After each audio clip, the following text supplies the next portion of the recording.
Hemos invitado el día de hoy al doctor Santiago Levin, médico psicoanalista, presidente de la Asociación de Psiquiatras Argentinos, APSA. La idea es conversar con él acerca de los efectos subjetivos de la pandemia, una cuestión que nos concierne a todos. Le damos la palabra al doctor Santiago Levin y muchas gracias. Los efectos subjetivos y mentales de la cuarentena. Yo creo, a mí me gustaría empezar un poco más atrás.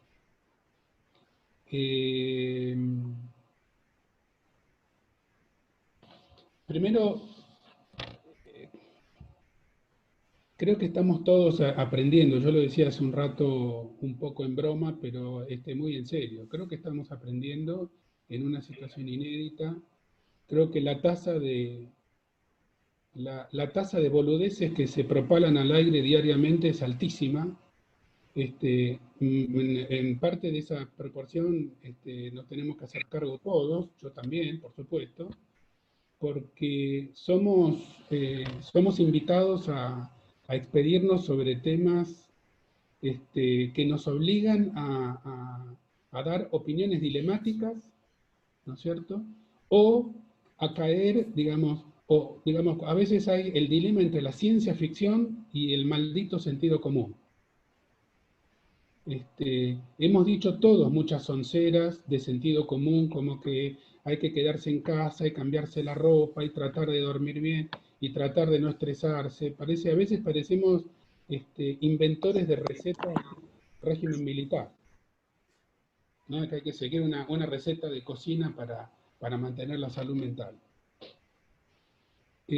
Cuando intentamos no caer en el sentido común, y repetir la lista de hoy de sonceras, tal vez hace 2 meses y medio no lo era, entramos en una deriva más filosófica que muchas veces no sirve al colega o al público, cuando uno se dirige al público. Entonces, estos son momentos en donde resulta difícil tomar la palabra.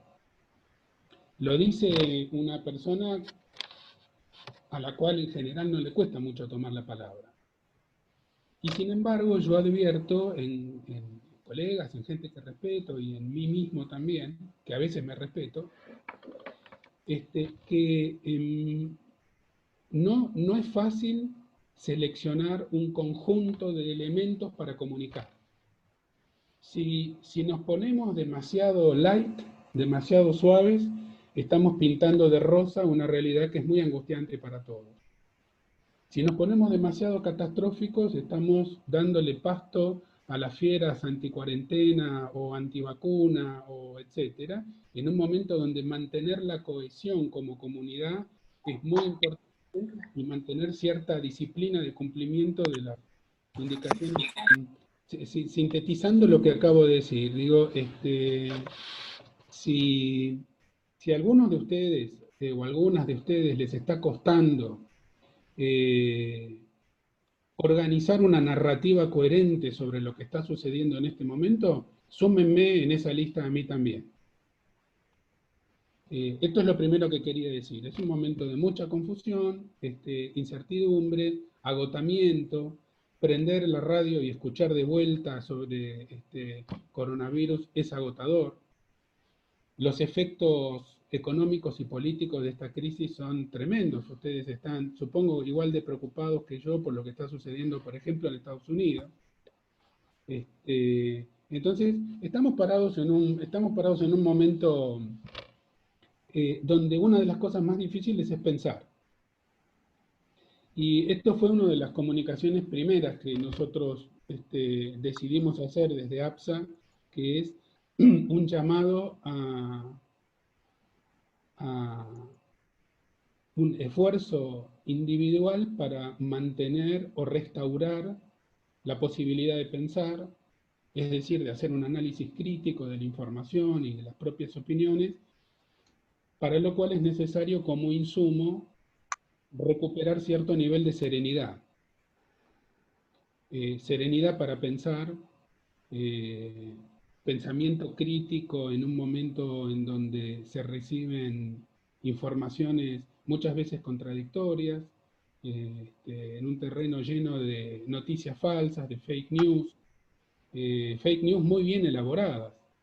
Hace 2 o 3 días circulaba, ustedes habrán visto un gráfico muy lindo, muy bien hecho, de cómo fue aumentando el número de casos de COVID en relación a las otras enfermedades prevalentes en el mundo que causan muertes, y muchos estábamos hablando de eso cuando nos enteramos de que era falso.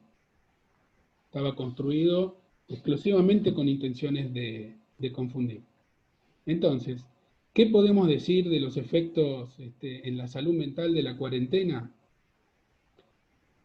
Yo creo que hay mucha discusión sobre eso también. Empezamos diciendo que la cuarentena iba a aumentar los trastornos de ansiedad, los trastornos depresivos, las descompensaciones psicóticas, que se venía un aluvión de consultas. Por el momento eso no lo estaríamos viendo. Hay mucha discusión también en relación a si después viene la pandemia de trastornos mentales o no. Yo creo que existe experiencia suficiente como para suponer que sí, que lo que va a venir en los próximos meses es un aumento grande de las consultas en salud mental, pero tampoco creo que sea responsable salir públicamente a decir ahora se viene la catástrofe de trastornos mentales. De última, lo que yo sí creo que podemos decir es que el coronavirus está revelando con mucha eficacia las fallas del sistema. Lo que muchos veníamos diciendo en relación al sistema de salud, al sistema social, a las diferencias sociales, a la injusticia social propiamente dicha, a los déficits profundos en el presupuesto y en la planificación en salud, a la falta de vacunas, a la falta de financiamiento de la salud mental, que siempre es el hijo bobo del sistema de salud, el que siempre se deja al final. Lo que estamos viendo ahora con el coronavirus, casi como un revelado de la época de las fotos analógicas, es el mapa de las fallas del sistema. Entonces, ahí sí vemos los retrasados que estamos en salud mental, en prevención, en capacidad de respuesta, en creación de institutos intermedios que sean alternativos a las internaciones prolongadas, en remuneración y cuidado del personal de salud, y todo esto lo estamos viendo muy dramáticamente en este momento.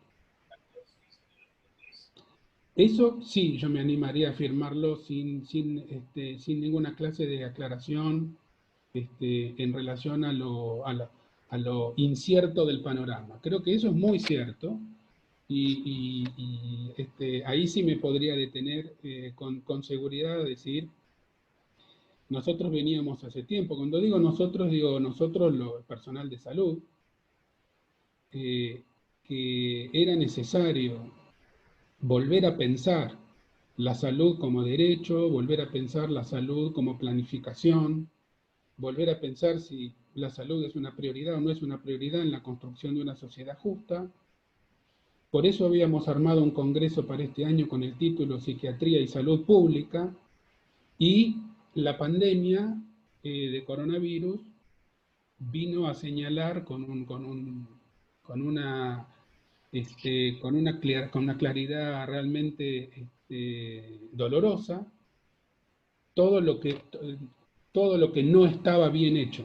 Por eso en Estados Unidos se han muerto muchos más negros que blancos por coronavirus, por eso pasa lo que está pasando en los barrios carenciados en nuestro país, en los geriátricos, etc. Entonces, me parece que este es un momento en donde es indispensable revalorar el concepto de salud pública, en el que debería estar inserto, por supuesto, cualquier concepción de salud mental, desde lo sanitario, digo, no desde lo teórico, y volver a plantearnos qué recursos son necesarios, y de esos recursos que son necesarios, cuáles tenemos y cuáles no tenemos. Personal de salud hoy la está pasando muy mal. Si la sensación que uno escuchaba frecuentemente, sobre todo en el sector público, es no puedo con toda esta demanda, ¿qué hago con la pobreza? ¿Qué hago con los pacientes que no sostienen los tratamientos ambulatorios porque no tienen para el boleto de colectivo? Hoy ese sufrimiento de los colegas médicos, psicólogos, asistentes, terapistas, enfermeros es mucho mayor. Entonces, más o menos creo que eso es un panorama inicial para devolver la pelota, Fabián. Comparto con Santiago lo que dice acerca de los escenarios sociales y sus implicancias en tiempos de pandemia. La cuestión de la vulnerabilidad, acerca del dominio de las premisas que se imponen y que dejan por fuera una suerte de sujetos en estado de vulnerabilidad que impacta fuertemente en el terreno principalmente asignado por el dominio de la práctica social, es algo que aterra. También hay que tener en cuenta que en el ámbito de la salud mental todo eso queda fuertemente marcado. Tan marcado queda que los escenarios se vuelven absolutamente complejos y es muy importante ponerlos en relieve, tal como hizo Santiago. Estos escenarios no son nuevos, obviamente, no son nuevos porque son cuestiones que se repiten, se han repetido a lo largo de toda la historia.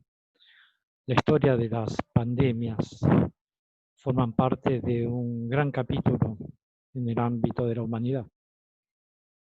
Podríamos remitirnos al libro La peste de Camus, cuando en Orán, en años 1948, se produjo esa epidemia tan fuerte y Camus tuvo entonces la oportunidad de vivirla por dentro. Él relata un montón de situaciones que no son ahora totalmente cotidianas.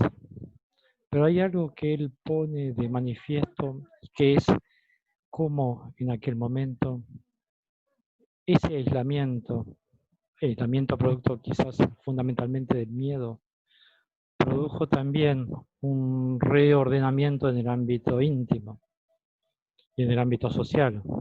De repente, aquellas escenas que eran más bien del orden de lo cotidiano y que representaban para entonces algo de fuerte importancia en el orden social, fueron relegadas hacia un ámbito más privado. Él habla de la recuperación, de cierta medida, una recuperación de la soledad. Y en ese aspecto, entonces, en ese ámbito de la soledad, hay cosas que quedaron muy marcadas para Camus y que él mismo, entonces, señala como de alguna manera el privilegio de la soledad fue generando todo un nuevo camino marcado quizás más por lo íntimo. Y entonces en ese punto él valora de la peste esa posibilidad de reencontrarse en algunos puntos del aislamiento con algo del orden de lo propio. No sin angustia, no sin una espera problemática, porque era la espera de la incertidumbre. Y en ese punto también Camus refleja algo del orden de la angustia. Pero también habría que decir que hay algo que tiene que ver con lo pandémico que extrema no solamente lo individual, lo social, sino, para decirlo de alguna manera, lo global. Y es por ello que en el ámbito de lo global se corre un peligro mayor, porque este aspecto pandémico genera una destrucción de los cimientos propios, incluso de las posibilidades de identidad. Un muerto, hoy en día, es un elemento, en algunos países, un elemento numérico, un elemento estadístico, completamente desposeído de aquello que reporta algo del individuo que tiene que ver con el nombre propio.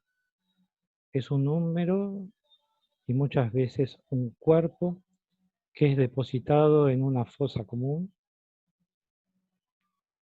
en una suerte de entierro sin ceremonial, sin aquello que tenía que ver en otros tiempos con las ofrendas hacia los dioses para que ese cuerpo sea bien recibido. Hay algo que tiene que ver con la reducción de lo humano a un nivel prácticamente de objeto. Hay entonces un aspecto terrorífico que se nos presenta a través de los medios sociales como algo que espanta. Esas especies de escenarios tan fuertes se nos repiten día a día, impactan y condicionan al mismo tiempo. Los países europeos, por ejemplo, tierra de alguna manera del origen de la cultura, se nos presenta hoy en día como representantes de un camino errático y equivocado. En respuesta a ello, surge como forma de un confinamiento temeroso la posibilidad de refugiarnos en el interior de la casa, de lo nuestro. Y entonces aparece una forma de aislamiento, como si fuese introducirse en una isla de seguridad, pero muy compleja, porque eso que llamamos aislamiento social es en principio un aislamiento físico, un aislamiento sanitario, y no puede romper la trama del entendimiento social de ninguna manera. La vida online viene a reemplazar un poco lo que antes era la vida offline. No es suficiente, es algo, pero por lo menos surge la posibilidad de una alteridad, el otro. El otro que se presenta a través de estos medios tecnológicos que de alguna manera soportan, forman como una especie de suplencia de una traza simbólica de lo que antes era el encuentro. Ahora el encuentro queda limitado en la distancia, 1,5 metros, 2 metros. Señalan un cuidado físico mínimo. Entonces en esa cuestión queda ahí un poco debilitada esas cuestiones que tienen que ver con el acercamiento, el encuentro, el abrazo. Como dice Drexler, eso ya volverá en algún momento. Uno no sabe cuándo y esa incertidumbre también es algo molesto. Hay así entonces una respuesta que queda bajo ese dominio de la soledad que se vuelve consensuada en algún sentido, pero condicionada en otro sentido, porque el panorama externo puede llegar a ser algo horroroso. Y en ese horror que aparece también un concepto que tiene una pátina moral. Una pátina moral que es el debes, el debes. Más que debes cuidarte, en otro sentido es debes respetar o debes cuidar al otro, pero también se vuelve también posiblemente en un efecto de vigilar y castigar. Es otro aspecto que Santiago decía y que es un punto en que hay que pensar un poco, porque fuerte frente a eso puede pasar que se ligue un poco a un lugar problemático de criminalización de aquel que transgrede. Y está el que transgrede y está el que de alguna manera denuncia, en una sociedad en donde eso puede ser también un lugar de goce, un lugar de vigilancia que asume el lugar de un deber de ciudadanía que complejiza la cuestión y genera un punto de violencia.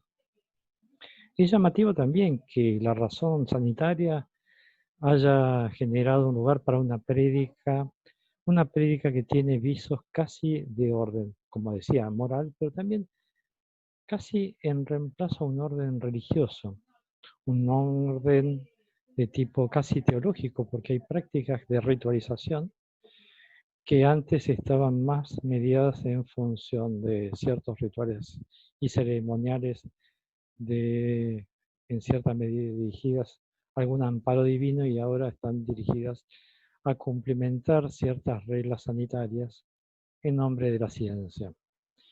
Y en ese punto, bueno, las estadísticas van marcando un punto de verdad que nos va diciendo cuándo y cómo ir regulando las libertades. Aún así, eso hay que tomarlo con mucho cuidado porque puede llegar a herir ciertas susceptibilidades o generar ciertos tipos de dialécticas que generan encuentros de violencia por momentos, pero que implica tomar como prevención ese tipo de mirada que pone sobre el tapete el lugar que a cada uno le toca en los diferentes estamentos que uno ocupa. A nivel de la salud mental, eso por ahí marca un orden de rigurosidad, o mejor dicho, de rigorismo, que muchas veces resulta totalmente agresivo. Y en ese territorio dominado por el aislamiento, la soledad, es llamativo también encontrar que hay gente que se acomoda bien y gente que a la cual la soledad le viene bien, le viene bien. Es un punto complejo, difícil, porque si bien la soledad puede tener una connotación de cuidado, hay diferentes formas de hablar de la soledad. Una cosa es el repliegue cuidadoso, físico, otra cosa es el enclaustramiento, otra cosa es el ensimismamiento, que puede tener visos de restricción, incluso de práctica ascética. Uno se preserva de ciertos contactos libidinales, pero también puede haber un llamado al autoerotismo, a la libidinización del espacio de soledad, por lo cual esa soledad puede tener diferentes formas de presentarse muy vinculadas a las modalidades del silencio. El silencio puede ser un silencio del no decir, del no hablar, un silencio de poder compartir algo con el otro, pero también puede ser un silencio sepulcral, un silencio absoluto, que marca un problema que me gustaría llamar desasosiego, o en otros términos, recurriendo a ciertas modalidades de pensamiento que tienen que ver con la psiquiatría clásica y que han trabajado algunos psiquiatras franceses en el siglo XIX, algo que en algún momento se llamó tedio, o en francés ennui, y que se extendió a la psiquiatría alemana bajo otros términos, y también en la poética alemana bajo otros términos, que se lo llamó como una especie de malestar del mundo, en alemán Weltschmerz. Pero eso formó parte de todo un complejo sintomático que fue muy registrado por varios psiquiatras franceses, algunos alemanes, por muchos poetas también, una especie de entristecimiento, producto de una caída del ángel del mundo, tal como dice Weber, y que se expandió peligrosamente a mediados del siglo XIX en esos países, casi en forma correlativa con otros tipos de manifestaciones epidémicas. La cuestión es que estos franceses lo remiten a un antiguo pecado del siglo III, que fue el pecado de la sedia. El pecado de la asedia se dio concordante con dos pandemias, la pandemia antonina del siglo II y la pandemia cipriana del siglo III. Mucha gente, para huir de esas pandemias, se refugiaron por el camino de la iglesia en una forma de enclaustramiento y soledad. Vinculado a la práctica ascética, se dirigieron hacia los desiertos de Alejandría y entraron en contacto con las sectas comunitarias o cenobíticas que promovían una forma de aislamiento extremo en virtud de un encuentro con Dios. Ese encuentro con Dios no parecía llegar y lo único que entonces se producía era esto que se llamó asedia, una fuerte melancolización y entristecimiento del sujeto, que lejos de encontrar a Dios, lo que encontraba era su ocaso. Muchos murieron por mano propia, y eso fue un gran problema para la iglesia. Se lo llamó epidemia de la asedia.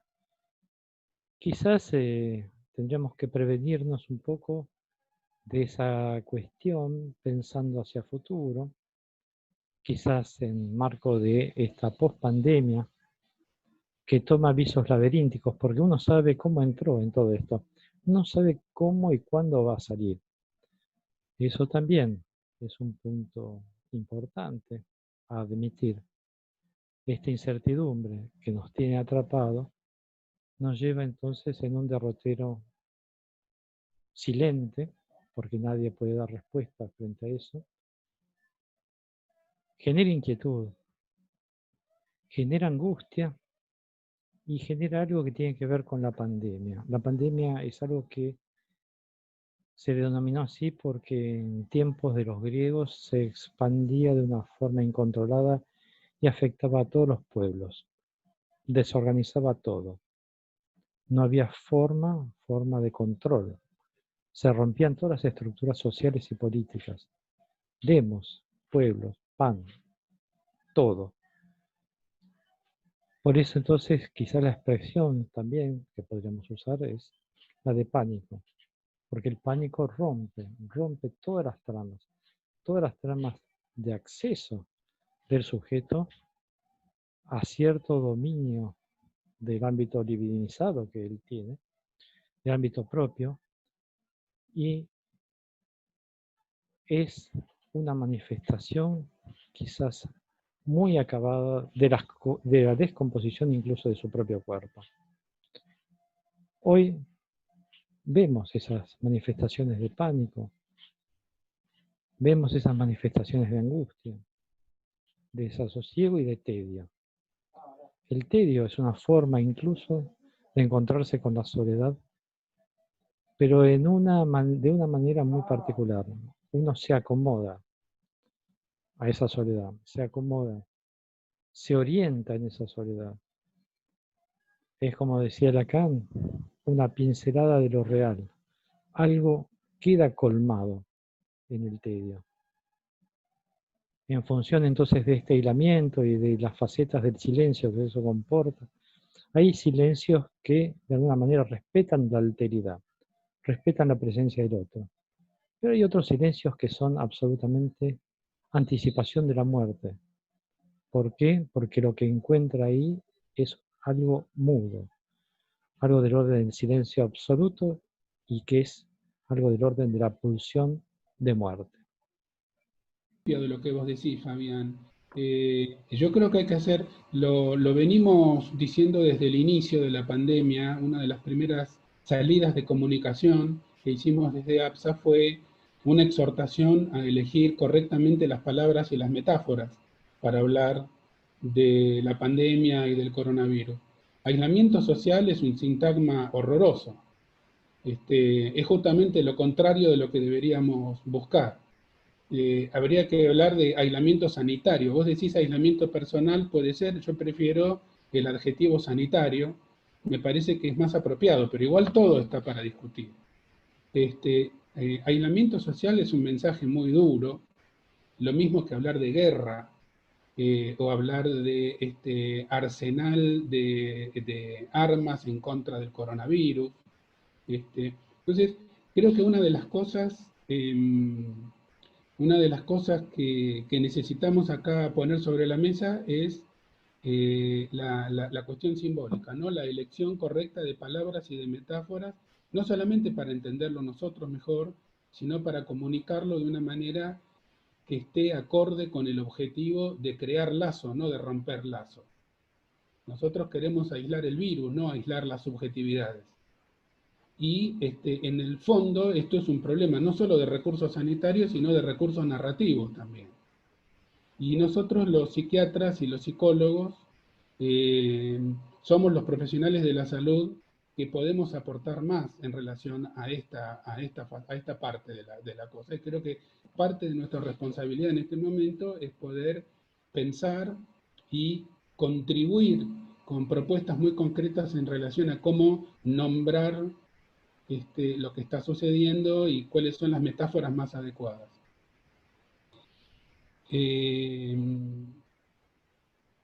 Por supuesto que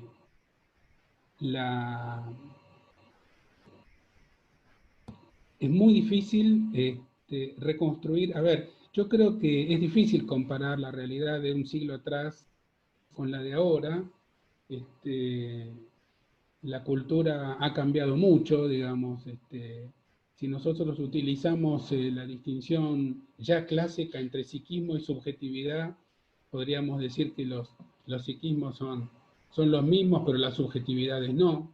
Entonces, hoy estamos realmente viviendo una época sumamente diferente. Es probable que hace un siglo la cantidad de renuncia de cada individuo para guardar cuarentena haya sido bastante menor que la de hoy. Hoy es muy alta la renuncia individual al tener que quedarse encerrado en casa. Me refiero a la clase media, ¿sí?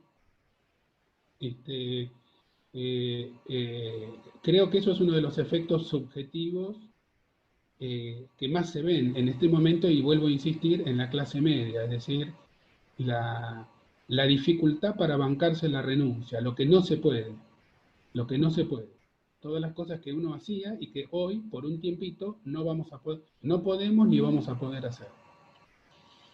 Y ya que menciono la clase media, creo que también hay otra lectura para decir, la soledad,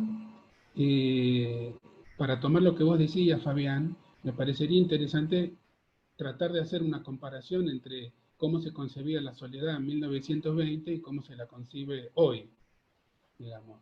Yo creo que hoy la soledad es un vacío que genera mucho más terror que un siglo atrás, pero eso habría que discutirlo con un par de elementos de historia.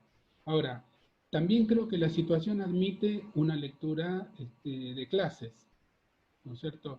En nuestro país hay cerca de un 40% de gente que vive debajo de la línea de pobreza, y una cosa es hacer la cuarentena en casa con calefacción y con la heladera llena, y con Netflix y con Wi-Fi, y otra cosa es hacer cuarentena en situación de calle o en una villa miseria, en un barrio carenciado, etc.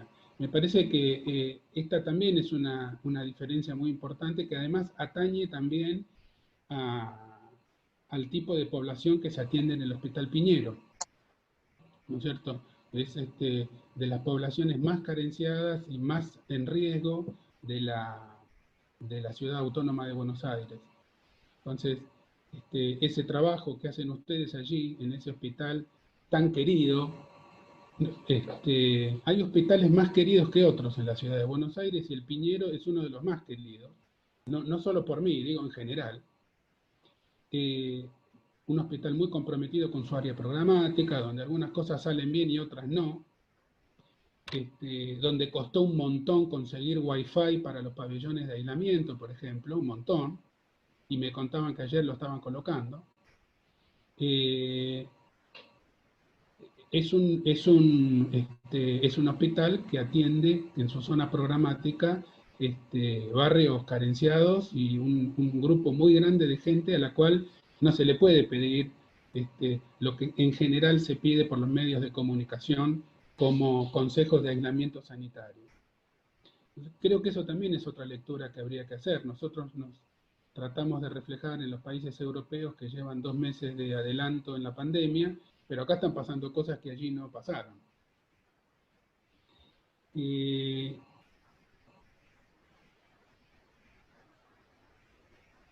Es muy difícil también encontrar un discurso. A ver, hay otro fenómeno que a mí me preocupa acá, que es cuando nosotros hablamos de salud pública, de hospital público, de plan de salud público, estamos hablando de un determinado tipo de contrato social, ¿cierto? Es decir, la sociedad, el pueblo, la ciudadanía deposita en el Estado, en las instituciones estatales, una confianza, donde estaría el contrato, que después adquiere una forma institucional, que son las leyes, que es la Constitución, que son los pactos internacionales. Pero ¿qué pasa cuando ese Estado le viene fallando a su población sistemáticamente? ¿Qué pasa, sobre todo en los últimos años de neoliberales, en donde directamente hasta se destituyó el Ministerio de Salud mismo? Entonces, esta pandemia agarra, en mi opinión, al tejido social en Argentina en un estado muy bajo en cuanto a la confianza en la palabra del Estado. Entonces, cuando el Estado dice tenemos que hacer esto y aquello, ¿quién está escuchando? Digamos, ¿cómo se escucha eso después de mucho tiempo, décadas de desinversión en salud? Ustedes vieron lo que pasó con el Hospital Posadas en los últimos años. Tampoco con el gobierno anterior era un paraíso, vamos a decir la verdad, pero en los últimos años el Hospital Posadas se desgajó directamente. El único hospital dependiente de Nación, el más fuerte, el emblemático en la zona más complicada y más caliente desde el punto de vista social y económico del país.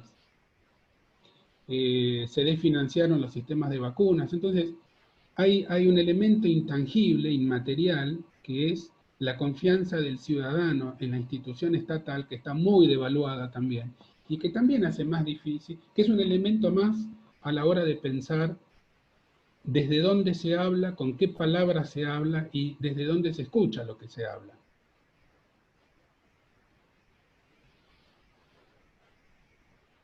Por eso, bueno, yo siempre tuve una tendencia que tengo que reconocer, porque cada cual tiene la obligación de pegar un par de vueltas manzanas a su propia neurosis. Siempre tuve la tendencia a mirar los fenómenos más en general que en detalle. Siempre fui lector de prefacios e introducciones de los libros, y nunca me fue muy bien en la carrera con los multiple choice. No tenía amigos que sabían perfectamente lo que había que contestar, y algunos detallecitos a mí siempre se me escaparon. Yo veo, me sale mejor, me sale más fácil ver el panorama general. Y cuando veo el panorama general digo, la pandemia está agudizando la injusticia social. Se ha puesto en tensión todo aquello que no funcionaba bien, que era mucho, en Argentina y en el mundo. La pandemia pone en cuestión nuestros modos de vida cotidianos, nuestros modos de consumo, nuestras aspiraciones como clase medieros, de cambiar el auto, de viajar a Asia, de ir a una playa en la Polinesia Francesa y tomarnos muchas fotos allí. Nuestro uso depredatorio de la ecología y una ética de vida individualista, en donde el otro existe solamente como molestia.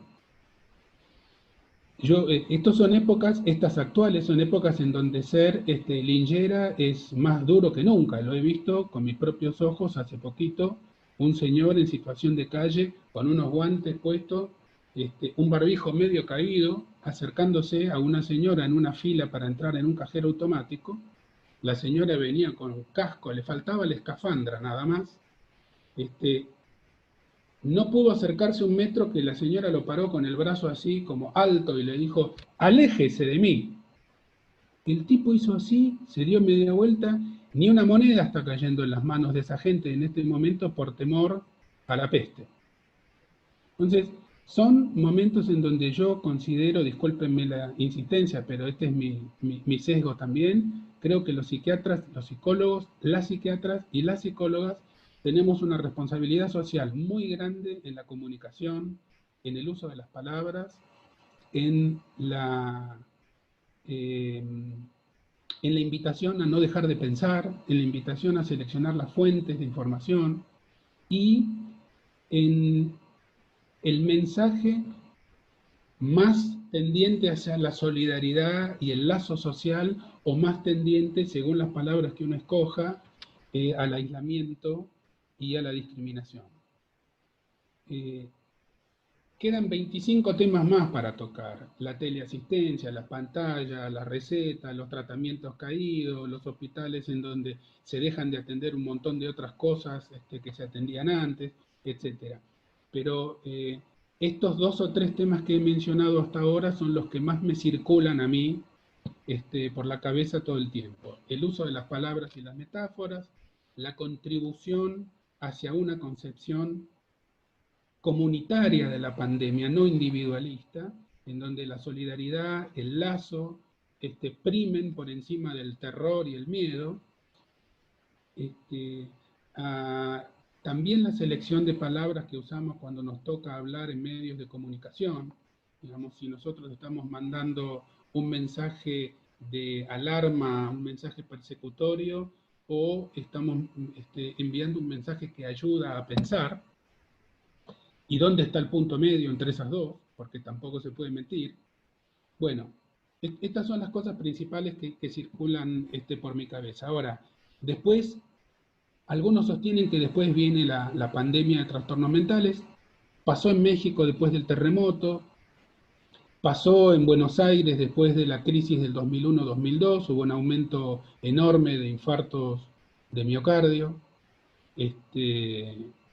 Las estadísticas en nuestro país son muy pobres, no sabemos lo que está sucediendo, sabemos que en algunos países se está viendo un incremento en la tasa de suicidios, que no es todavía muy marcada, pero se ve como tendencia. Y también hay que decir, y devuelvo la palabra, que hay un conjunto dentro de las clases que pueden llegar a fin de mes, de gente cuya estructura psíquica se siente aliviada al no tener que interactuar todo el tiempo con mucha gente. Entonces, también hay que decir que a algunas personas la cuarentena no le viene mal. Y creo que todos nosotros conocemos gente que ha mejorado durante el confinamiento. No es la mayoría, pero es un número interesante como para considerarlo clínicamente también. Hay pacientes que ya están diciendo, yo no vuelvo más al consultorio, me encanta así, seguimos de acá hasta la eternidad por la pantalla.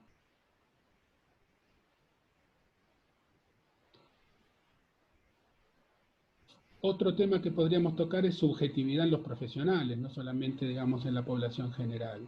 ¿Qué nos pasó a nosotros? ¿Qué nos está pasando a nosotros con las prepagas que están dejando de pagar o que están pagando mal? Con el lucro cesante por no poder utilizar los consultorios de manera tradicional, con el cansancio físico y psíquico al utilizar pantallas todo el día. Yo advierto que los primeros días era más cansador que ahora, pero a alguna gente capaz le pasa algo distinto. ¿Qué nos pasa a nosotros con nuestras propias inseguridades y nuestros propios temores? Miren, ayer hablé con 2 colegas. Uno está absolutamente obsesionado con la legalización de la teleasistencia y que hace 2 meses que no sale de su casa ni para comprar pan. Y hablé con otro, los dos yo los respeto mucho, que me dijo, yo volví a mi consultorio porque no concibo manera de atender que no sea presencial. Quería hacer un comentario breve a partir de lo que escuché de ambos, en continuidad con el espacio de la semana hace 15 días. A mí me gustó mucho este planteo de el cuidado de las metáforas y la prudencia a la que llama Santiago, y también la alusión que hace Fabián a los psiquiatras franceses en tratar de precisar esta cuestión de la sedia. Sabemos que en el orden médico, o por lo menos en la jerga médica, sobreabundan las metáforas bélicas, desde la terminología habitual, la guardia, el cabo de enfermería, la nomenclatura de la jerarquía, ¿no? Jefaturas de división, de unidad, es una militarización del vocabulario, pero hay tres metáforas que veo que insisten, y seguí atentamente esto que decías. Una es la bélica, de la guerra contra, la otra es la religiosa. Se han acercado grupos de asistencia religiosa a gente afectada en las salas, que, a ver, no niego la eficacia que pueda tener para algunos pacientes, ¿eh? Lo que digo es el cuidado que hay que tener, como señala Santiago, cuando esto se hace público y uno tiene que transmitir. Y la tercera metáfora, que es un poco más cercana, es cierta idea de confundir el control sanitario con el control penal o el control social. Desde los terraplanistas y anticuarentena a algunas posiciones elitistas, como considerar que la pandemia ingresa dentro de lo que Agamben hablaba como estado de excepción. Agamben mismo habla de la pandemia como estado de excepción, y es un riesgo, porque a mí me parece que el valor en juego, que es la salud pública, si uno la desliza en metáforas de corte de control social o punitivo, el riesgo es obvio. Las marchas estas que en realidad son un atentado a la salud pública. La otra cuestión que me gustó es el tema de del trabajo que viene haciendo APSA y vos, Santiago, en relación al cuidado de la salud de los trabajadores, del equipo de salud.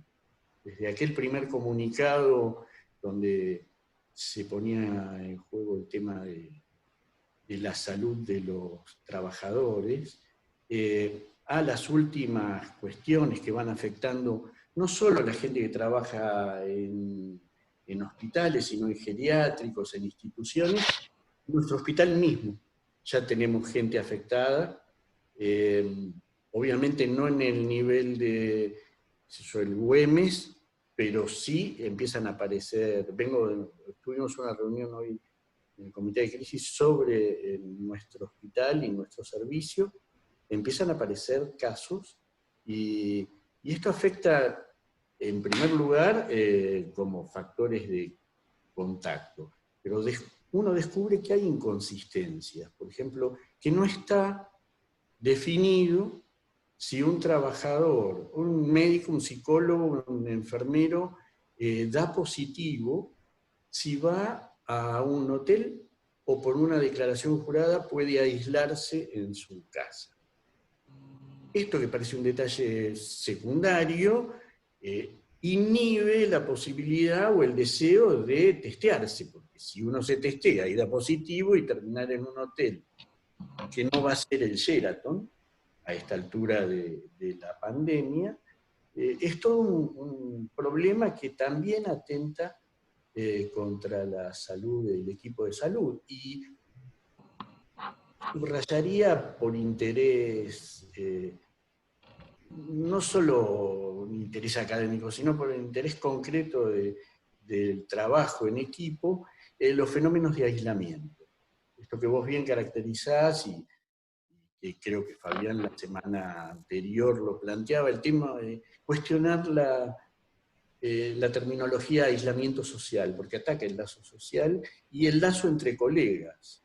Uno de los efectos que uno va viendo, prudentemente lo digo, ¿no?, en esta epidemia es que es tal el miedo que nos atraviesa a todos, que todos sacamos los fantasmas a relucir, personales, y a veces esto afecta la cohesión de un equipo de trabajo. El aislamiento refuerza el aislamiento social. Sí, el aislamiento sanitario es una medida, es quizás de las pocas que tenemos para enfrentar al virus. Entonces, yo celebro la posibilidad de conversar y la prudencia, porque estamos aprendiendo. Estamos aprendiendo. Tenía el prejuicio también de que los pacientes se iban a agravar con el aislamiento sanitario, y uno empieza a ver que hay pacientes que, como decías, empiezan a mostrar cierta funcionalidad. A veces la distancia social, no el aislamiento del lazo, pero la distancia social a ciertas personas los deja o los preserva de algunos malos encuentros, y a otras les profundiza la soledad o el tedio. Por eso hay que ser... Totalmente, totalmente. Yo quiero decir que hay mucha gente que por primera vez se siente cuidada por el Estado también. Sí. Entonces eso también es un efecto que hay que seguirlo para ver hacia dónde nos conduce y cuánto va a durar ese cuidado. Yo quería tocar dos temas, siguiendo lo que decía Juan recién. Te agradezco tu mención al cuidado de APSA con respecto a los trabajadores, no solo los psiquiatras y los psicólogos, sino todos. Ustedes saben que APSA no tiene personería sindical, no es un sindicato. La personería sindical la otorga el Ministerio de Trabajo. APSA es una asociación científica con personería de la Inspección General de Justicia. Sin embargo, nosotros recibimos todos los días una fuerte demanda de representación a ese nivel. Esa demanda de representación a ese nivel obedece, lo voy a decir muy claramente, a la falla de la representación de los verdaderos sindicatos de salud de nuestro país. Y no me refiero al 100%, pero sí a la mayoría. Entonces, después de que todo esto pase, vamos a tener que sentarnos los trabajadores de la salud a pensar cómo queremos ser representados frente al Estado y frente a los, contratadores, sea el Estado o sea el privado, digamos, porque realmente hay un déficit importante allí también. Dicho esto, quiero decir una cosita más. Yo observo, ustedes saben que APSA fue invitada por la WPA, por la World Psychiatric Association, a integrar un comité de crisis por el coronavirus. Nos honraron con esa invitación porque detectaron que éramos una de las sociedades de psiquiatría del mundo y nos invitaron. Y el viernes pasado tuvimos la primera reunión.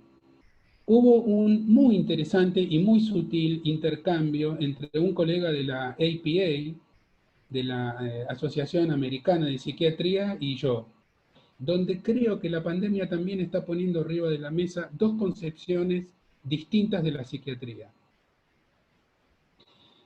Yo había dicho ahí también este asunto de las metáforas y de las palabras, y un rato después, este colega norteamericano dijo, con todo respeto, doctor Levin, yo creo que los psiquiatras nos tenemos que limitar a los síntomas psiquiátricos porque ese es nuestro trabajo.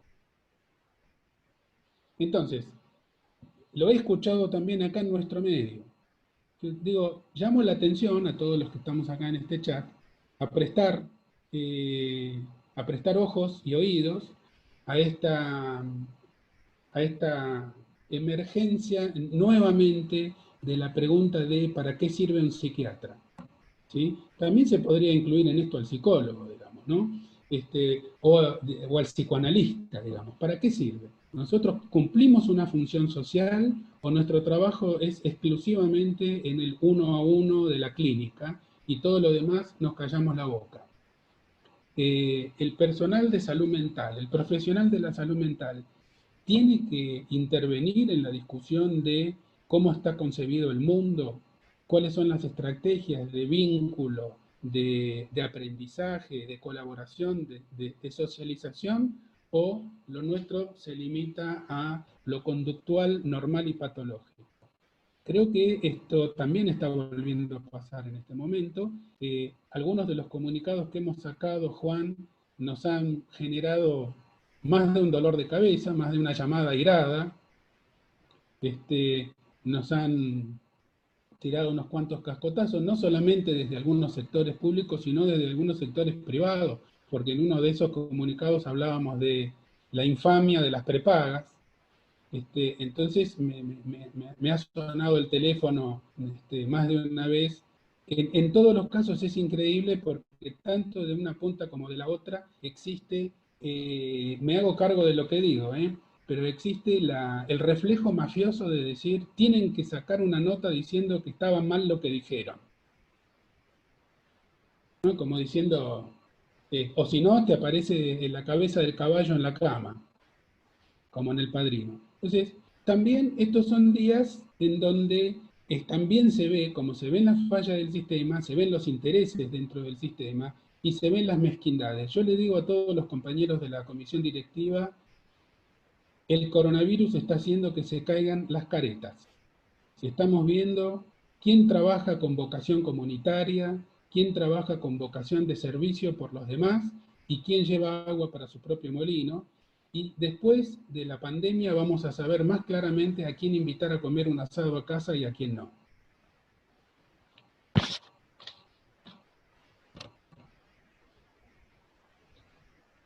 Bueno, escuchando atentamente lo que decías, Santiago, lo que decía Juan también quería señalar que participando de la vida de APSA desde sus orígenes prácticamente, lo que he visto últimamente es que hay un giro muy interesante en APSA, en función que APSA, mejor dicho, la gente que integra APSA, ha tomado una línea muy interesante y que ha permitido el diálogo prácticamente, porque antes la cosa era diferente, antes la cosa tenía que ver con una línea, podríamos llamarlo la ironía del psiquiatrón, ¿no? Y cosa que se ha roto para cierta alegría mía, porque ha permitido insertar algo más que los cánones de los manuales americanos. Y en ese punto, teniendo en cuenta que la mayoría de la gente que participa en la psiquiatría argentina está en contra de esos manuales, irónicamente, no lo sostiene esos manuales, y sin embargo son de uso habitual. Eso genera también una línea de ruptura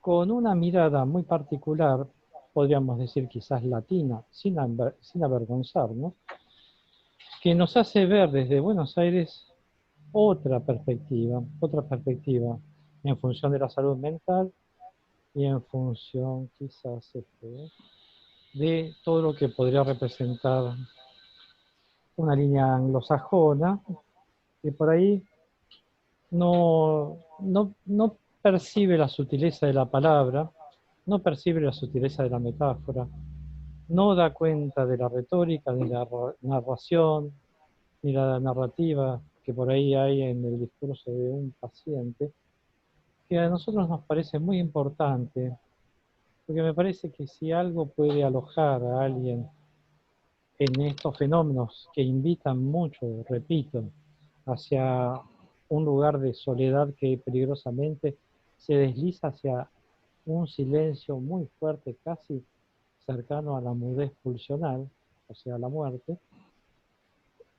Eso es la palabra. La palabra me parece que habita, habilita, vivencia, vivifica algo de ese encuentro tan de encierro que por ahí es un encierro mortífero por un lado, que se vive con tanta morbilidad como una anticipación peligrosa frente a algo que nos aterroriza por momentos a todos, por momentos nos tranquiliza, por momentos queremos creer en algún discurso. Como vos decías, a veces el discurso del Estado no garantiza suficientemente una direccionalidad, no nos sirve como una brújula, a veces sí. Y en ese punto me parece que la incertidumbre, orada poco a poco, en términos de angustia, y vulnera ciertas dimensiones que el sujeto queda, en el que el sujeto queda muy expuesto.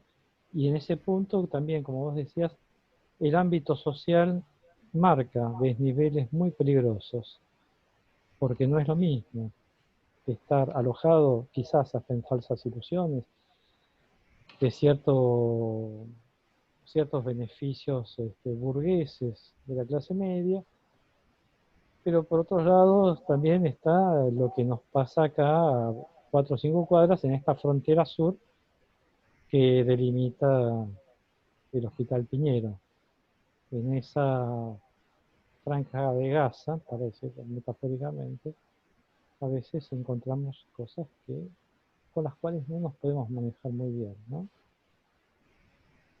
Por eso, bueno, celebro esta nueva propuesta también de APSA de incluir cierta dimensión de la lectura, podemos decir ingenuamente, del humano, pero en cierta medida tiene que ver con la salud mental y tiene que ver con la responsabilidad social y el compromiso social que uno percibe en estas, no digo en tu gestión porque sería muy fuerte decírtelo, pero sí creo que en tu gestión se ve eso y quizás en las últimas gestiones también, ¿no? Una orientación que nos está cada vez gustando más. Gracias, Fabián, por esa palabra. Yo me inscribo en una tradición. Ustedes saben que en APSA hubo un cambio muy fuerte en el 2008. Y el primer presidente en el 2008 de la nueva etapa fue Juan Carlos Estañaro. Y de ahí venimos, de los ex autoconvocados, ya pasaron unos cuantos años, en donde allí triunfó una concepción, yo diría, humanística y democrática de la psiquiatría. Una concepción de la psiquiatría no como los reyes de la salud mental, esos que yo llamé en un comunicado el año pasado los psiquiatras supremacistas, que también me valió algunos cascotazos. Nosotros somos trabajadores como todo el resto de los trabajadores de la salud mental, en el mismo nivel, cada uno haciendo la parte que le toca y compartiendo cuando toca compartir. La discusión no es a quién pertenece cada ladrillo, sino cuánto podemos hacer por los demás. Y es tan distinta la concepción política, digamos, esto no es solamente un problema teórico o epistemológico o histórico o de concepciones filosóficas, que también es todo eso, sino que también es la diferencia está en la apuesta política, ¿no es cierto? Al servicio de qué, de quién trabajamos, cuáles son nuestras causas, cuáles son nuestros desvelos. Una asociación médica no tendría que tener como objetivos principales los objetivos burgueses de sus miembros, porque cada uno tiene todo el derecho del mundo a querer comprarse una casa en un terreno y construir, y es totalmente legítimo, constitucional, democrático, etcétera. Pero una asociación médica tiene que, tiene que pensar en los que más necesitan. La Sociedad Argentina de Pediatría, fundada en 1911, de la cual mucho tenemos para aprender y tratamos de aprender de ella, tiene un lema, dice, por un niño sano en un mundo mejor. Debajo del logo de la SAP está el lema. Nosotros no tenemos un lema, y si nos ponemos a pensar sería ridículo, no lo podríamos encontrar. No lo podríamos encontrar porque en nuestro campo no hablamos de niños sanos, nos pelearíamos 200 siglos si empezamos con eso. Pero me parece que sí es importante no inscribirlo en el mármol, pero sí tenerlo nosotros presente. ¿Cuál es, digamos, por dónde pasa la vocación de servicio? Lo mismo que todos y todas ustedes que trabajan en el hospital público, con distintas edades y en distintos puestos. El hospital público es el lugar en donde uno se encuentra con donde uno se encuentra con, no solamente con la enfermedad que está en los libros, sino donde uno se encuentra con los efectos del sistema. Uno se encuentra allí con los efectos del sistema. Después nosotros le ponemos nombres, tabaquismo, por ejemplo, pero detrás de cada uno de los nombres que nosotros le ponemos, hay, sobre todo en el hospital público, en todos lados también, pero allí se ve, digamos, y creo que eso es lo más educativo y lo más fuerte de trabajar en un hospital público como el Hospital Parmenio Piñero, que yo quiero mucho. Yo les agradezco mucho esta invitación y les agradezco el interés por escuchar estas reflexiones. Y estoy siempre a disposición para charlar, para escuchar problemas. En este momento, como presidente de APSA, escucho los problemas que hay en todos lados, trato de hacer lo posible con el equipo de APSA para acercar soluciones. Creo que este es un momento donde hay que cuidar muchísimo al personal de salud. Hemos tenido en todos los hospitales faltantes de equipos de protección personal, faltantes de capacitación, de flujogramas, etcétera, sobre todo en los monovalentes. En los hospitales generales la cercanía de las otras especialidades genera una dinámica distinta. Y se vienen las semanas más movidas ahora. Finalmente, como el poema de Borges, por fin me encuentro con mi destino sudamericano, el poema conjetural, ahora nos estamos encontrando con la famosa curva ascendente, así que vamos a tener que ajustarnos los cinturones por unas semanas, y yo les pido que no dejemos de comunicarnos y de contarnos las cosas que andan mal, porque entre todos es más fácil ir encontrando algunos parches, algunas soluciones parciales, y yo insisto, hay que tomar mucho aire para el día de mañana, preguntarnos de vuelta qué sistema de salud queremos, qué sistema de representación sindical queremos los trabajadores de la salud, qué se nos pide y qué se nos da, también a nivel formativo. Ojo, esto no atañe solamente a los hospitales y las clínicas. Las facultades de medicina tienen una enorme cantidad de déficits. Ni hablar mi facultad, mi alma mater, la de la Universidad de Buenos Aires, donde los problemas no son muchos, son muchísimos. Entonces, ahí necesitamos un montón de cabeza para pensar y de voluntad para transformar.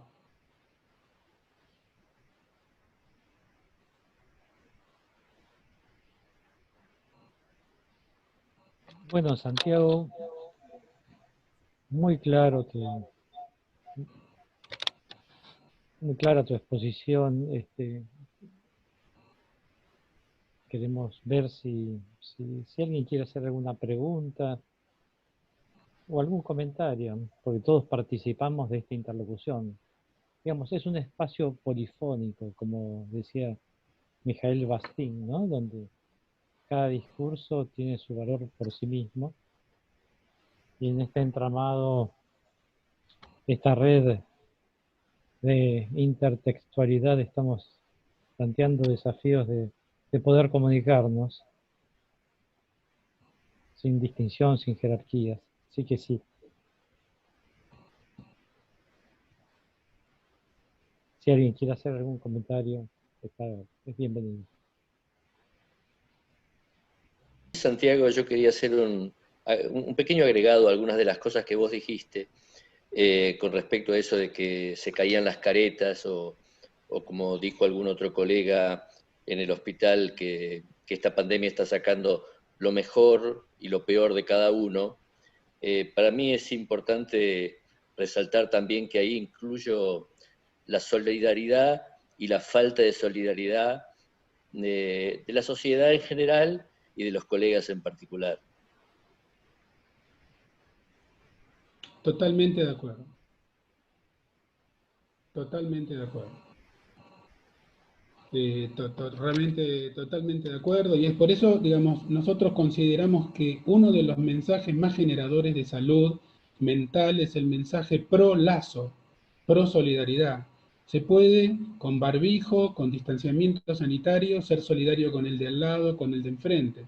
Y la solidaridad para nosotros, personal de salud, es nuestro modo de vida, no se agota en el hospital o en el consultorio.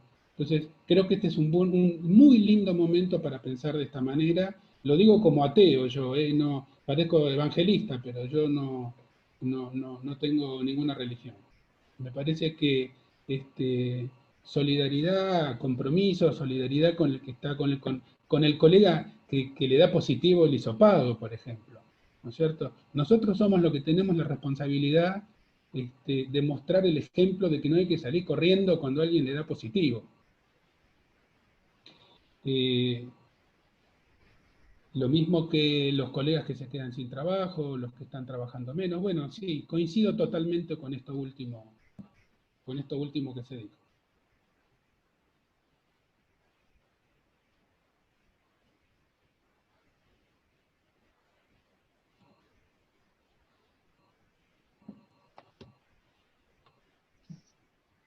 Hola, bueno, buen día. Acá desde el Hospital Público estamos pensando y compartiendo con colegas toda esta problemática que nos atraviesa. Y me pareció muy interesante esta distinción que mencionabas acerca de psiquismo y subjetividad, ¿no? Donde uno puede pensar, ¿no? En el estudio del psiquismo, que es en lo que estamos formados, pero en relación a la subjetividad es un trabajo cotidiano, no solo en lo que concierne a nuestra tarea como psicólogos, psiquiatras, psicoanalistas, sino también como trabajadores del sistema de salud. Con lo cual me parece que el desafío que hoy encaramos es inmenso desde todo punto de vista, porque también hay un cuerpo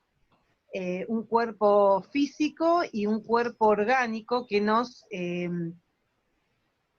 exige en este punto armar lazos de trabajo, armar lazos desde lo social en un contexto de aislamiento sanitario y personal. Con lo cual la tarea compartida en este momento y en este ámbito se vuelve fundamental. Por eso me parece la importancia de pensar hoy más que nunca el hospital público como una institución de trabajo compartido y un lugar de construcción de lazos fuertes de trabajo y de pensamiento.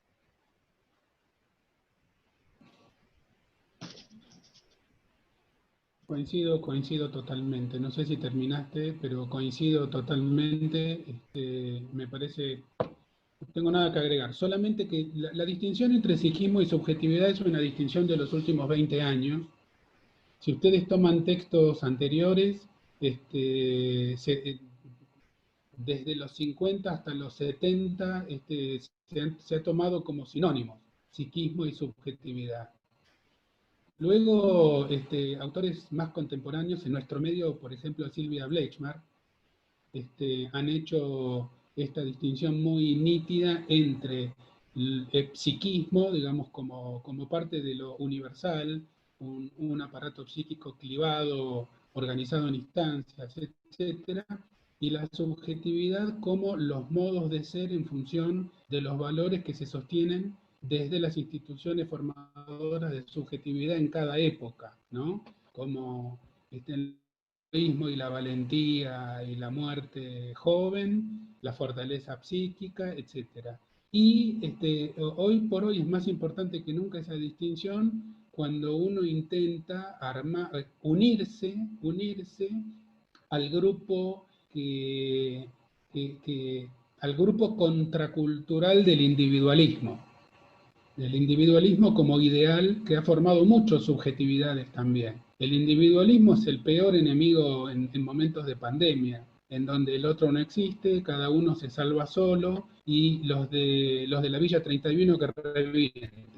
Entonces, por supuesto que hoy por hoy es importante volver a pensar el concepto de subjetividad y qué aportes podemos hacer nosotros a ella, desde la comunicación, desde cierta autoridad que todavía nos queda como profesionales de salud, tenemos una responsabilidad social muy grande en la comunicación. Ahí es donde vienen las palabras y las metáforas, precisamente porque son generadoras de subjetividad.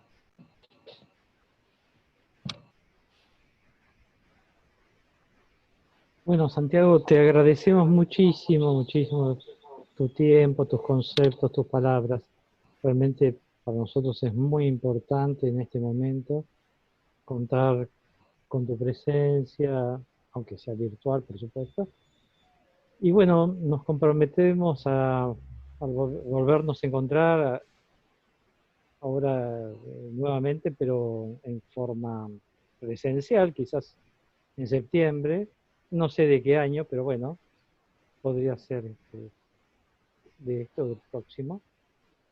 Y siempre agradecidos a abrazos. vos. Sí, no, muchísimas gracias realmente, en nombre de los colegas.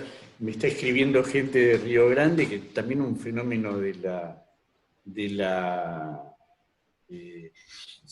esta pandemia, que hay gente que participa tanto de la reunión anterior como hoy, y están en Ushuaia, en Río Grande, y nada, me parece interesantísimo lo que planteaste, y aparte la función de preguntarnos una vez más cuál es la función del psiquiatra, del psicólogo en una institución pública. Es una obligación ética que tenemos.